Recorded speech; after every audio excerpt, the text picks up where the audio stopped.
and welcome back to the What the Falk preview show.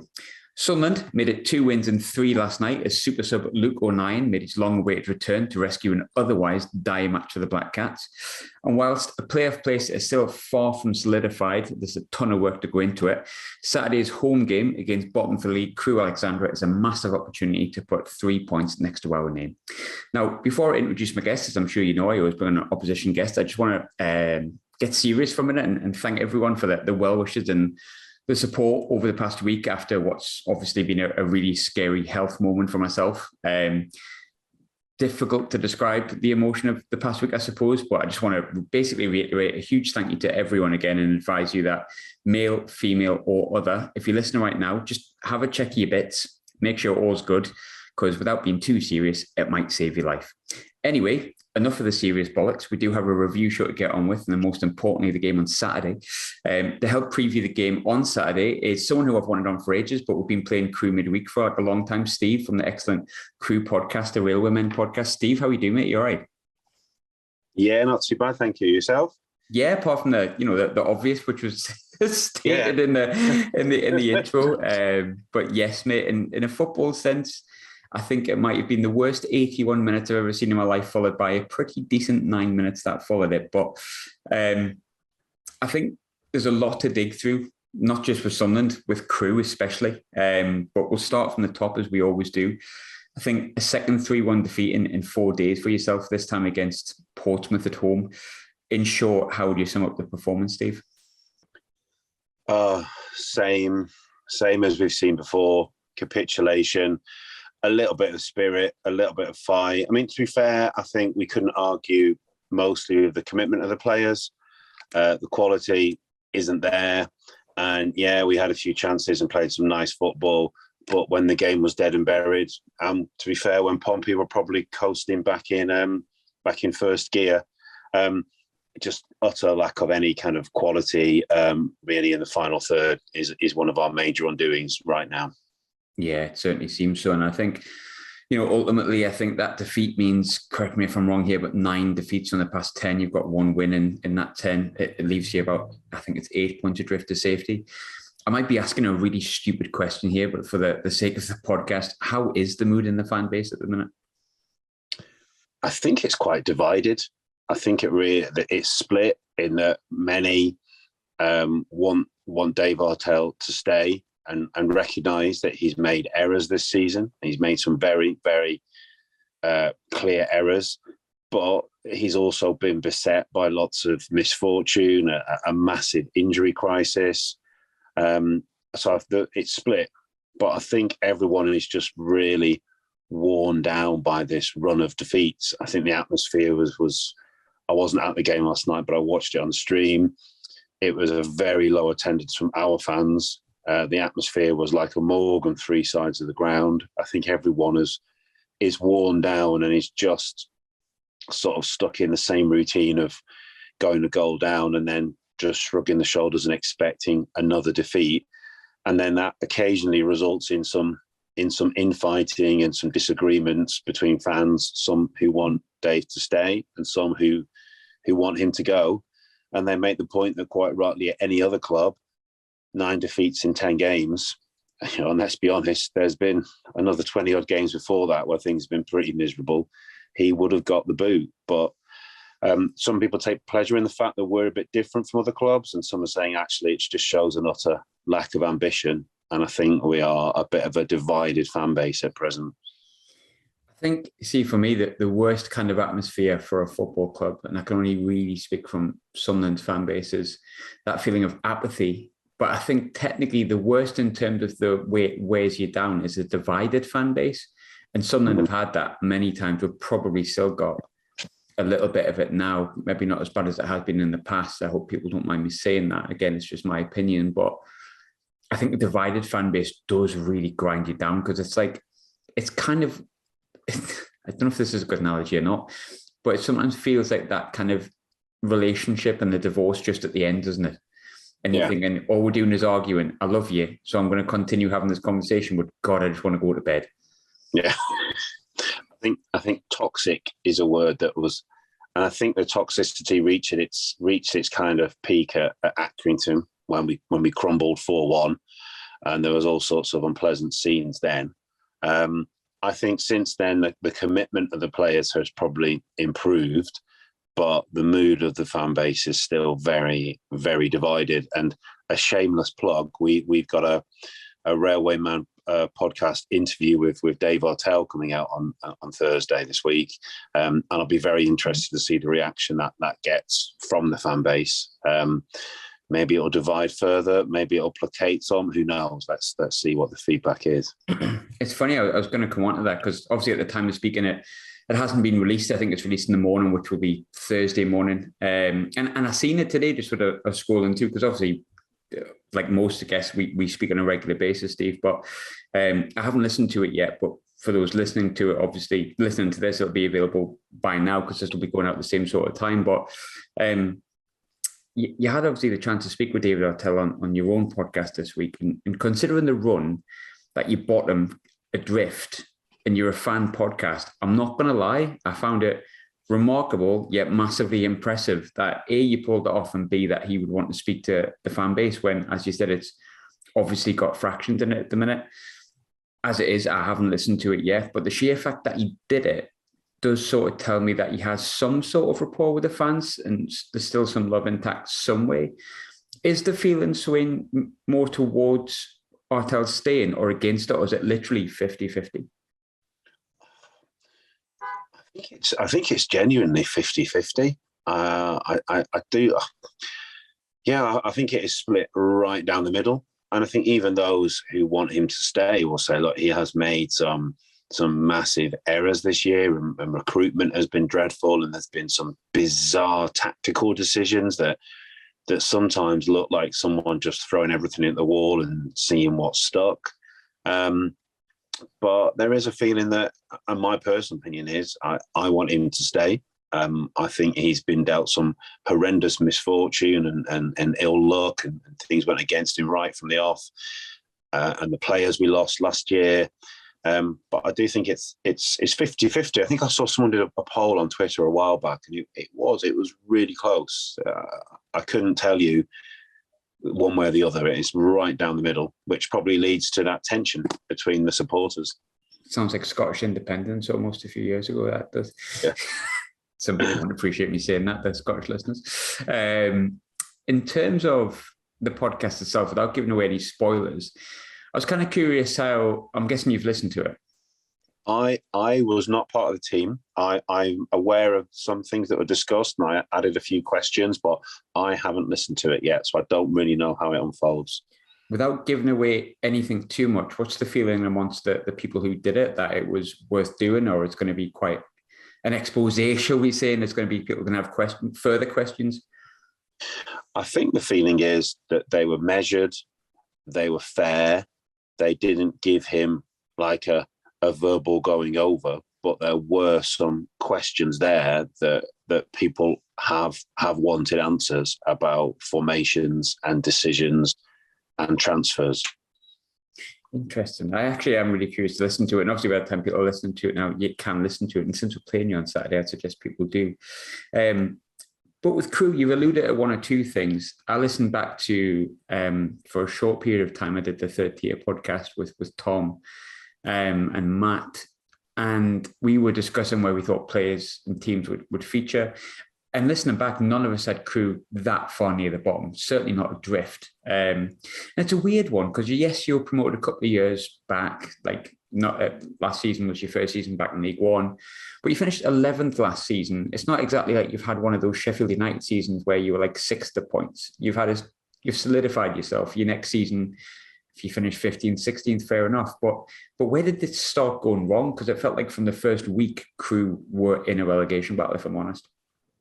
It's a long, painful story, and it starts with losing the core of that team that got us promoted. So we lost Perry NG way back now. We lost him January last year. Came back on loan, didn't he? Is that right? No, that was Pickering came back on, yeah. So, but Pickering went. We lost Wintle to the Championship. Went to Cardiff, then subsequently Blackpool on loan. Now back at Cardiff. Charlie Kirk left us a game or two into the season to Charlton. largely they were all expected, to be fair.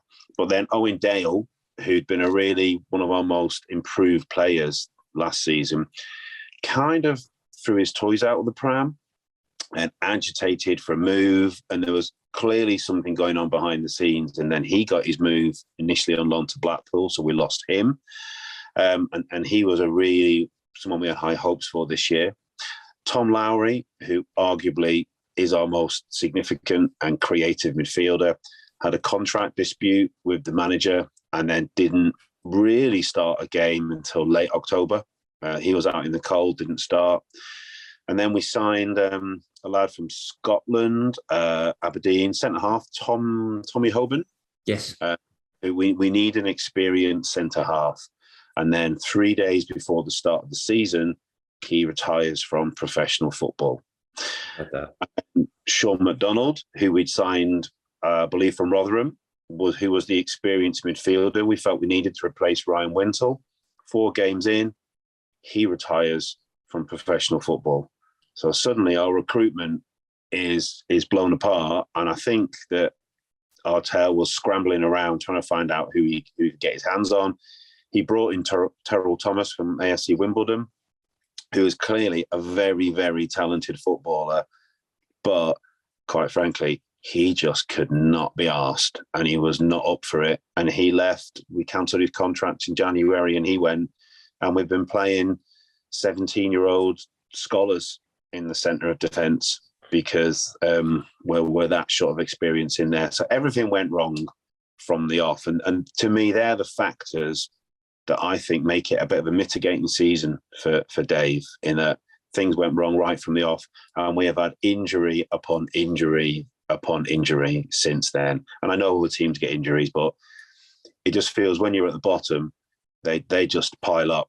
And the other night we had young Zach Williams, who's a really promising young centre-half who's 17. He came back on. He'd been out for a few weeks, been quite ill, been in hospital. But in the same match, we lost one of our new signings, Dan Ajayi, who limped off. Looked like he's probably not going to be available at the weekend. And we lost Travis Johnson, who was getting some treatment just before half-time and then didn't come out for the second half. And that encapsulates our season. We get one lad back and we lose 2 through injury. You touched on the recruitment there, and I was going to ask about the 2 players that you signed, because obviously they're both players that came from Scotland. Tommy Hoban, 27, I think, but vastly experienced. I think he previously at Watford where he started, and obviously you've got McDonald there as well, who I think was about 33. I find it bizarre though. It's horrendously unlucky, but from a perspective of literally a Sunderland fan looking at Crewe, which, let's be honest, is not that in depth other than, what you see. But that they both retired within a few weeks due to injury problems and so on and so forth. And that wasn't on the agenda when the recruitment team or whoever it is puts a recruitment together for yourselves. I find that bizarre. I mean, was there injury problems when they came in? Did they expect that, or was it literally out of the blue? I think it was, there were whispers and rumours about that. I think Hoban had suffered from injuries through his career, but he played a few pre-season games and by all accounts looked quite promising. But there were whispers that he was going to go off to become a financial advisor. I think he may well have done that. And the other guy, he actually played. He played a couple of games for us, and by all accounts, didn't look too bad. But I think he'd recently had another child, and I think the ups and downs and the travelling of League One campaign wasn't for him. I think he's since surfaced playing non-league football in Wales. Wales, I think it is. Yeah. So, and obviously when that happens, inevitably the rumour mill starts to grind that, are there problems behind the scenes? We've had 2 players retiring. There's got to be more to it. Nothing ever really came out, but obviously people have thrown that at the manager saying there's got to be something wrong. How can 2 lads, one of whom was under 30, retire from pro football within a few weeks of joining the club? It does. We're now reading about it and I'm hearing about it from a non-emotional, completely black and white perspective. There was part of me that immediately went, how can you sign someone that was going to retire a few days later? And then for it to happen twice, it just seemed bizarre. But you know what baffled me most about your recruitment in the summer, and we've discussed this off air quite a bit, I hate to hammer anyone. I'm sure he's a lovely lad. But Callum McFadden was probably the worst left back I've ever seen for Sunderland. I don't think he fared too well for you either, but for those who are not aware of our own private conversations, he's already left. But how did Callum McFadden perform in the Crewe shirt? He was signed very much as cover because Rio Adebisi would be our first choice left back, who's a young lad with a fair bit of promise. Hasn't really fulfilled it this year, perhaps you could argue, particularly going forward, but still has got lots of promise. So I think McFadden was signed as as cover. He's always done very well against us. He scored 2 blinders for Plymouth on the opening day of the season a few years back.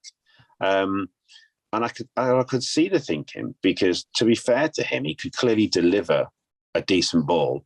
And in his first few games that I saw him play, he didn't look too bad, particularly going forward. But then it just became apparent that he just couldn't do anything defensively. And whenever someone ran at him, he couldn't stop a cross, he couldn't tackle. And I think there was a game when a hammering early season, about 3 of the 4 goals came from people just running at him, and he just could not stop the cross. He was just inept defensively.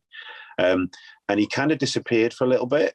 And then he was, then obviously January-wise, his contract was cancelled, and he went to join Hollywood FC at Wrexham. Since then, he was that bad. We had Mika Mandron playing as a left wing back, and we'd rather have Mika Mandron playing as a left wing back than Callum McFadden. And you obviously know Mandron, and it's not really his best position, but he did a bloody better job there than McFadden did.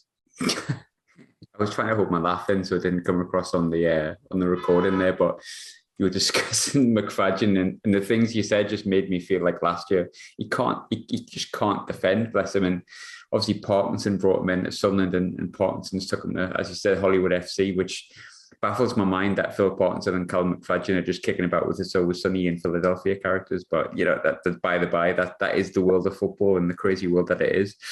I saw that you had a fans forum not too long ago, I think maybe 5 days ago. I've seen some fans forums really fix stuff, get things aired, sometimes even get things fixed. I've seen fans forums like Southend a few months ago, I think, basically be like that meme with the dog and the fire and the cup of tea and this is fine, and not go well. I see some difficult questions were asked you in it, but how did the fans forum go, and has it fixed anything, do you think? Not really. I think a lot of the people, well, it sounds really awful, but I think a lot of the individuals who might show some fire and brimstone on the internet maybe didn't go or didn't ask the question. So it was all rather cordial. I mean, the responses perhaps you might expect were there. It was done pretty lousily online. But to be fair to the club, they tried to reach out and they tried to put it online, but it was handled a bit poorly, and the quality was really ropey. So people like myself who couldn't get there, it was a struggle to hear it. But in general, it hasn't really sold much. And I would imagine we might get more mileage out of the interview that's going to be on the pod, to be honest. Yeah. I think fans forums are a funny one. They always, I think 7 times out of 10, they end up just like throwing more fuel on the fire. And yeah. 3 times out of 10, it fixes it. I think ultimately, in almost every circumstance at a football club, what fixes it is winning games of football. Yeah. Although when it comes to Sunderland, I will disagree with that, but that's it's a different story for another podcast, I think. But you've still got some really tiny players in your squad, though. Like, I'll openly admit, I'll not go too deep into it, but Crewe were always my football manager team. So naturally, I think everyone's had that football manager team, and you end up looking at how the players do in real life. And I took a real interest in Crewe. And you mentioned Tom Lowry. I think he's a really tidy, young, talented player. Callum Ainley, yeah, things to learn, but decent. You've got Regan Griffiths in the midfield as well. Yes, they're very young boys, but there's talent in there. You touched on Rio as well before. Are they simply not performing to the standard? Or has the things affected them? Like you mentioned, Tom Lowry's contract dispute earlier on. Has other things affected them? Or is it just confidence is drained? Or think since Lowry's come back in, he's arguably been one of our better players. You know, it all goes through him, and anything good we do comes from Tom Lowry. I don't think the season would have had a different outcome had he been in the team from August, but it's certainly harmed us with him not being there. Ainley, that you mentioned, has been drifting around that team for so long and has been tried in so many different positions and has continually flattered to deceive. There is, I think it's fair to say, a growing tide of it's probably time that he moved on, because he just doesn't look like he's ever going to make that potential he had arguably 4 or 5 years ago. And he's got ability, but he comes on, he drifts, he does something nice, but then he'll fall over the ball or overplay or play a half-hearted pass. Griffiths has had a bit of a kicking, because people are struggling to see kind of what he offers and what kind of player he is. But I think since the low point a couple of games ago, he's picked up a little bit, and there might be some promise there. But a lot of the young lads, you know, it's a sinking ship, and if you're a young, inexperienced lad, you're looking for that experienced head, and there aren't many in that team really, because those experienced players we signed retired. No, you're absolutely right. I mean, if you look through the team that played last night, there's maybe 2 names that stick out for me. You've obviously got Porter up front, who's, well, I think he's knocking on for 40 now, isn't he, Porter? 37, 38 potentially. And then alongside him, obviously, you've got Long, who was on loan at Motherwell last year and did okay. Obviously, has done okay, I think, again, at Crewe. I think he's got about 3 goals or something like that. But there's not a great deal of experience in there, like you say. And I know Crewe for a long time, people look at the young talent that they bring through. I think, you know, you go all the way back to David Platt, if you're looking at my era or our era, and you think the players that Crewe have brought through have gone on and done well. David Vaughan's a player that had a Premier League career. There's always been players that came from there, but they say you can't win anything with kids, and I know that's the end joke, but I think it's difficult in League One, isn't it, to have so many young players with a real lack of experience. We've even seen it this year with a few of our players being injured, being young and kind of getting worn out, with the Callum Doyle coming from Man City, 17, just turned 18, and they do start wearing out. Are you getting that a little bit as well? Like your players are not just maybe lacking the experience, also worn out from playing so many games? I think so. But to be fair, we've had so many injuries. People have always had time out of the team. But I think mentally, I think they must be worn out as well. And you know, the heads go down and the body language slumps. And, you know, when you let a goal in after 3 minutes against Portsmouth, you know, I think everyone's shoulders slump a little bit. But yeah, it's a tough physical league. And when you've got youngsters playing, and inevitably they've picked up injuries as well, that's probably been one of the factors as well, I'd agree. You touched on before a lack of quality, and I know the answer might be all the way across the pitch, but what is it that Crewe this season lack that they maybe had last year in terms of the quality that's throughout the team? Is it defensive awareness? Is it experience? Is it a mix of things? What is it you miss the most? I think it's a bit of everything. I think we struggle in the goalkeeping department, when I think the majority of our fans are not convinced about either of our keepers. Defensively, although we have some very promising young players coming through, we've chopped and changed between a 3 and a 5 at the back. I think we're missing, we changed from a 4-3-3 because we just didn't have the personnel for it, but we haven't really had the width a lot of the season, and the pace and threat we had with Kirk and NG and Pickering bombing on from the fullback positions. We've really missed that, and we've really missed that incisive pass in the final third. The amount of times we've played some nice football, but it's just broken down on the edge of the penalty area, and we've just gone and given away soft goals at the other end, either through apocalyptic defending from our centre halves or lack of cover from our midfield. It's a bit of everything, really, from the keepers all the way through the team. There is just right now a lack of quality, because the replacements for the lads that have gone haven't been up to it. They've gone, and then the replacements for them have come into a losing team and they're struggling to find their feet. You touched on Mandron before playing at like left wing back, which is bizarre, but then the reason why is because Colin McFadden was the other option, so I guess it makes sense. But the situation with Mandron for me is whenever he plays against us, he looks tidy. He scored a couple of goals against us for Gillingham. But you're touching injuries as well. I think he's out of Saturday and out for a considerable amount of time. And he's one of the players I think he's got 6 in 27. So it's not perfect, but considering your position, he's someone you'd prefer on the pitch, I'd assume, and he's out for a while, isn't he? I think we'd prefer him on the pitch, but his second season here has not really hit the heights of the first. And whether that's because he's not had the service, at times, I think there's been question marks about his attitude and his commitment. Last year, his work rate was absolutely second to none.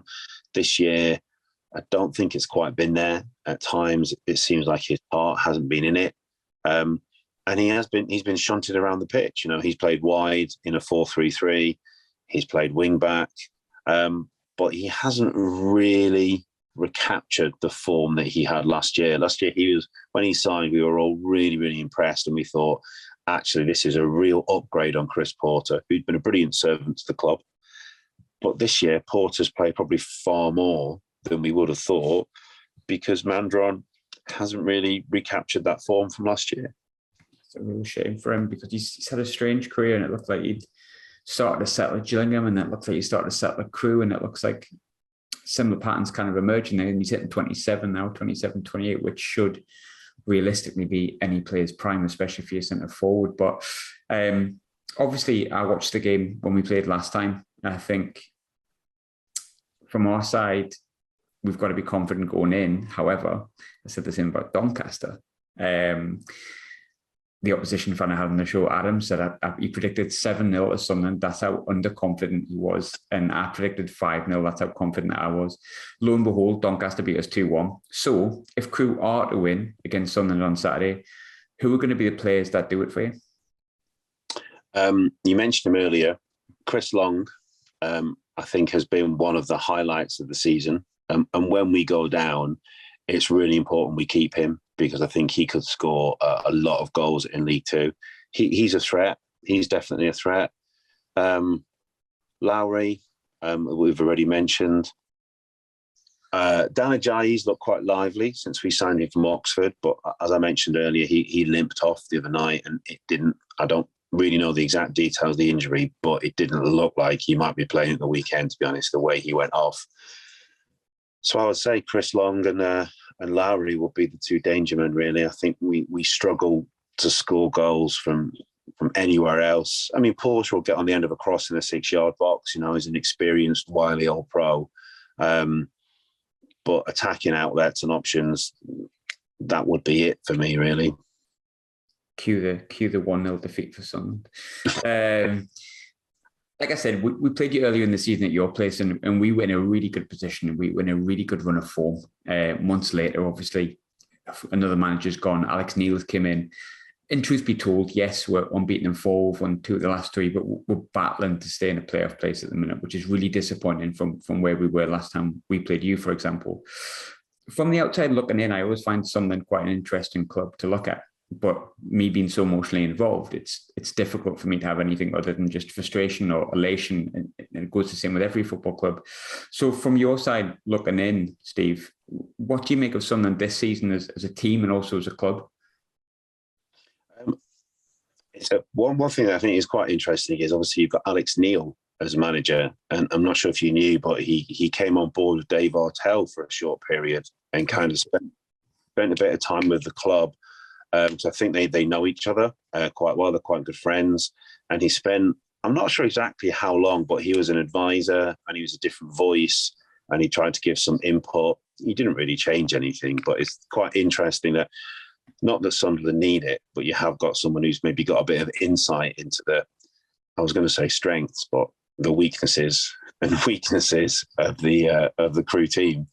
But from the outside looking in, I think Sunderland to me look like a team from like last year, really. And I look at the players, and I was having a look at the team the other night and looking at who was on the bench, and just the the quality of the squad and the players who can't get in the team, and you can't help but compare to your own subs, and you've got a 17-year-old scholar on the bench who's never started a league game.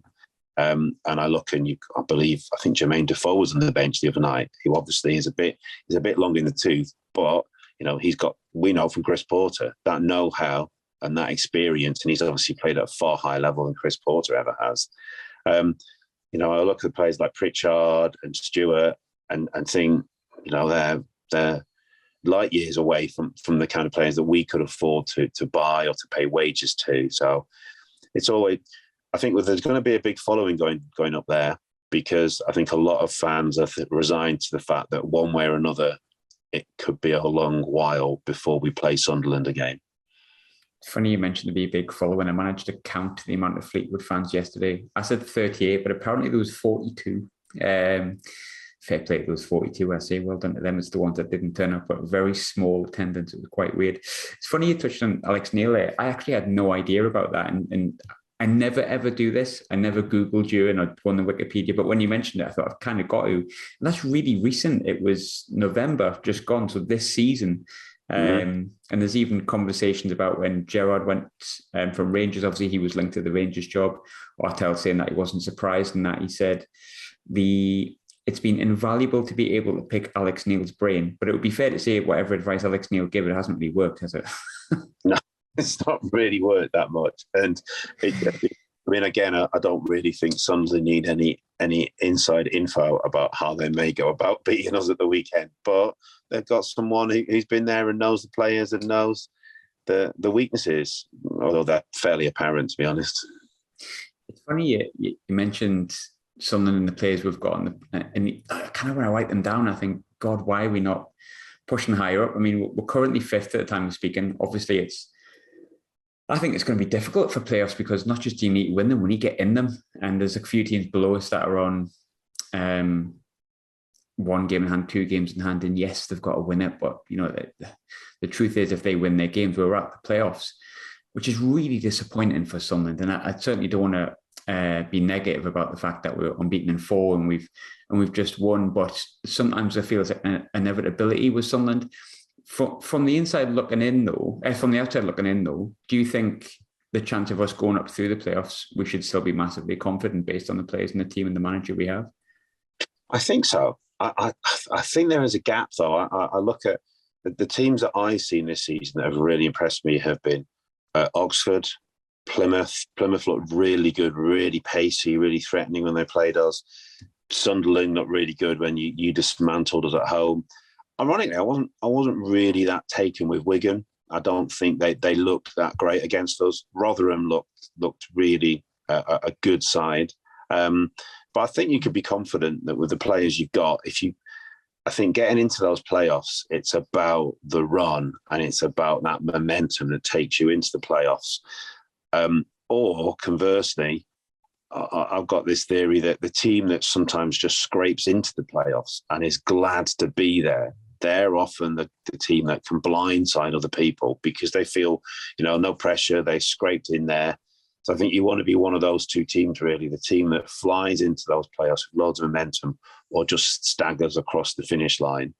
But I would imagine that you'll probably get in there. Wickham didn't impress me, but those other teams I've mentioned, I think they'll be there or thereabouts.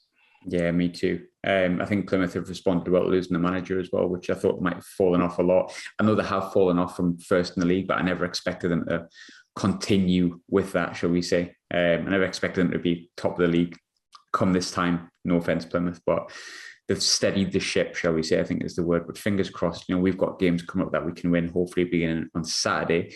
I'll give my prediction first, always the final question, Steve, as I'm sure you know and that the listeners do. I've got to be confident. I've got to be honest and say that the game against Fleetwood was horrendous for 81 minutes and made me want to put my head through a window. But the last 9 minutes, win's a win, and a couple of players coming back and Luke O'Nien and Jermaine Defoe got 45 minutes and probably the best he's looked since he's came back. So do I feel confident of a clean sheet? No. I don't think I ever have this season, so I'll take a 3-1 Sunderland. But where are you going with the game on Saturday, Steve?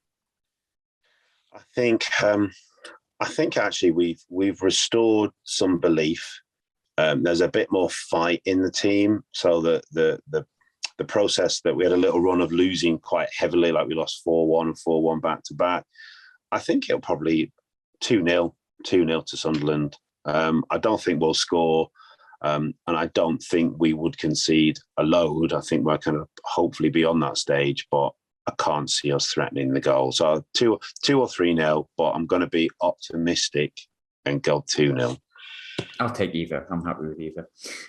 But Steve, thanks so much for joining us. Nice to catch up again for it's been over a year, I think, and things have vastly changed. We're out the house these days, fantastic, which is always a benefit, isn't it, rather than being stuck in. But I would wish you luck for the rest of the season after Saturday, which I still will do, but it is looking a bit hairy for you, mate. But fingers crossed you can pull yourself out of it. And thanks as always for being on, and for everyone listening, I would honestly recommend listening to the podcast that your boys are releasing today/tomorrow if you're listening as I'm recording this, which you can't be, it's impossible. Because I think that would be really interesting, considering what A, playing you on Saturday, B, I think it's a great get to get at any level to get the manager on the podcast, so it should be interesting. But Steve, thanks for coming on, mate. Not a problem. Always a pleasure. Thank you.